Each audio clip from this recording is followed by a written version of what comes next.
This weapon epitomised what was arguably the best era of Destiny 2. From being a menace in the Crucible and doing bits in PvE, the Luna's Howl legendary hand cannon is back, so that can only mean one thing. Peak Destiny 2 is back, either that or this is just a massive portion of copium. However, a lot of people are saying that this returning pinnacle weapon is about to knock Zyuli's Bane from its perch as the top energy hand cannon, so let's break down how, why, and which perks you'll need to chase to do just that. Now let's be honest, it'd be absolutely rude not to go through the original version of Luna's Howl. Now this was the original pinnacle chase weapon from the Forsaken days, whereby you had to get to rank 2100 in the competitive playlist in Crucible to basically unlock the Luna's Howl, and then further from that, if you were good enough or fortunate enough, then you could unlock the Not Forgotten, which is the bigger, better version. Now this hand cannon was iconic for a number of reasons. It was originally a 180 RPM precision frame hand cannon with the perk Magnificent Howl, but because of how good this combo was in essentially breaking the PvP modes with pretty much infinite 2 taps once you got the perk rolling, the weapon got changed to a 140 RPM hand cannon, but did still keep its precision frame nature. So because of that, that's probably one of the main reasons why this returning Luna's Howl is potentially going to knock off Zyuli's Bane, because a lot of people do find that one quite hard to use in terms of its bounce and its reload speed and everything, and to be honest, the new Luna's Howl does have a lot going for it that the Zyuli's Bane doesn't. Now Magnificent Howl has gone through a bit of a rework in terms of how it actually works this time. You need to get precision kills, which will grant 1 stack of precision final blows, which stacks up to a maximum of 10, and then when you reload with stacks of precision final blows, this will convert into stacks of Magnificent Howl. Each shot with Magnificent Howl active will consume a stack of it, but grants a 50% damage increase and also increases the damage fall off distance. Precision kills with Magnificent Howl active will increase the duration of Magnificent Howl, so you can essentially keep that 50% damage bonus going as long as you keep hitting them precision final blows with this weapon and with Magnificent Howl active.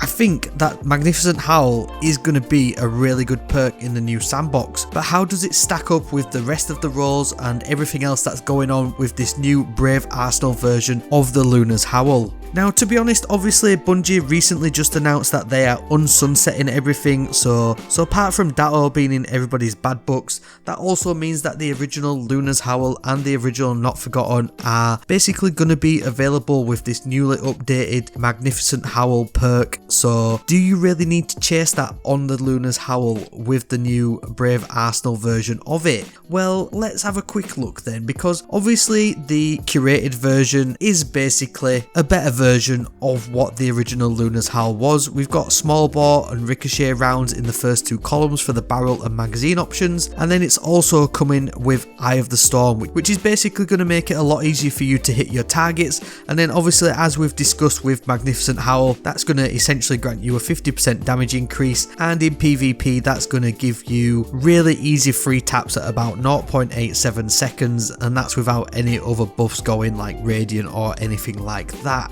Now for the build crafters out there, there is one combo that really sticks out like a sore thumb with this one, and it's because we've got Heal Clip and Incandescent. Now both of these perks work absolutely perfectly with the Solar subclass, with Solar 3.0, because with Heal Clip you're going to be able to essentially cure yourself and nearby allies on reloading after a final blow with this weapon. This can effectively activate Ember of Benevolence, which is going to help you to have increased ability regen rates, and then Incandescent is obviously going to apply Scorch to nearby targets, which can be boosted with the Ember of Ashes, and you can essentially then chain further synergy with spreading Scorch to nearby targets and igniting enemies with that perk going, and this is one of the main reasons why Zyuli's Bane has become essentially one of the most favourite legendary hand cannons at the moment. Obviously it has perfect synergy with a ton of the artifact perks this season, but in terms of its viability and ease of use and access,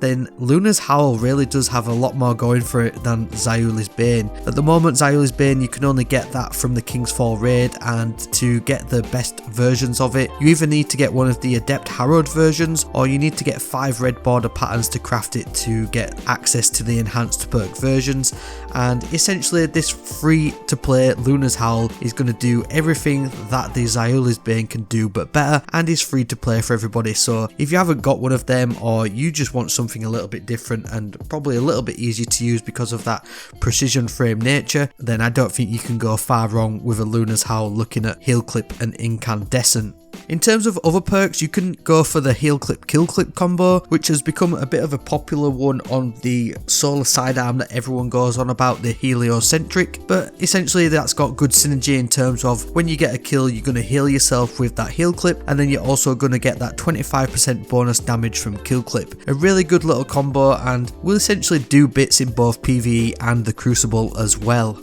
In terms of other damage boosting perks that you maybe want to look at in the final column, we've got Precision Instrument, which is essentially going to add up to a maximum of a 25% damage boost on dealing sustained damage, which will increase the precision damage. The only problem with this perk is that you can't miss shots, otherwise it instantly resets the timer and resets the stacks of Precision Instrument, but it can be a really good one to get going and really does feel like an original bargain basement version of what Magnificent Howl once was. Also, you've got Desperate Measures, which with this weapon and Luna's Howl does have a little bit more synergy. Obviously you've got that Heal Clip, which can lean into the Ember of Benevolence, and that's going to increase the ability uptime usage of your solo subclass if you're going to be pairing it with that, and you can then obviously get up to a 10, 20 and 30% damage boost, and that can lean in really nicely into the Indomitability origin trait, which is going to obviously grant you 5% grenade ability energy back on light subclass final blows and 5% melee energy back on dark subclass final blows.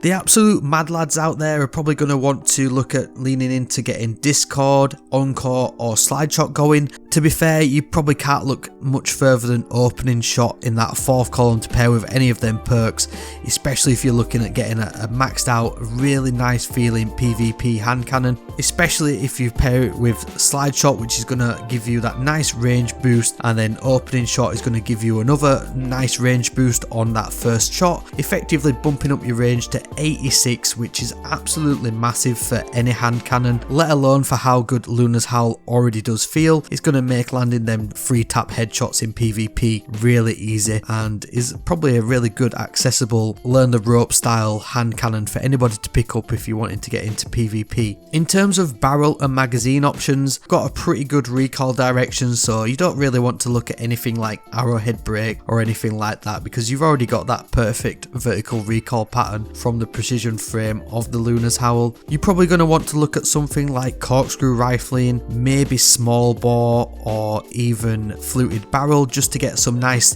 well-rounded stat boosts, and paired with something like ricochet rounds, high caliber rounds or armor piercing rounds in that magazine option, then you really can't go wrong with any of them ones in terms of barrel and magazine perks. Now if I was looking for a double god roll with one of the shinies that can drop from the Onslaught playlist, then I would really be looking at trying to get some sort of combo going for PvP and PvE. I think Heal Clip with Incandescent is really probably one of the best perks that you really want to go for in terms of PvE, and you can take that into PvP a little bit as well, but from there I'd probably, like I say, look at trying to lean into either working off the curated version with that Eye of the Storm and Magnificent Howl, or maybe even going for Slide Shot and Magnificent Howl, or even Slide Shot and Opening Shot. So there we go. I hope you enjoyed this god roll breakdown of what was arguably Destiny 2's most iconic pinnacle weapon. As always, your ongoing support is greatly appreciated. The support on the channel has been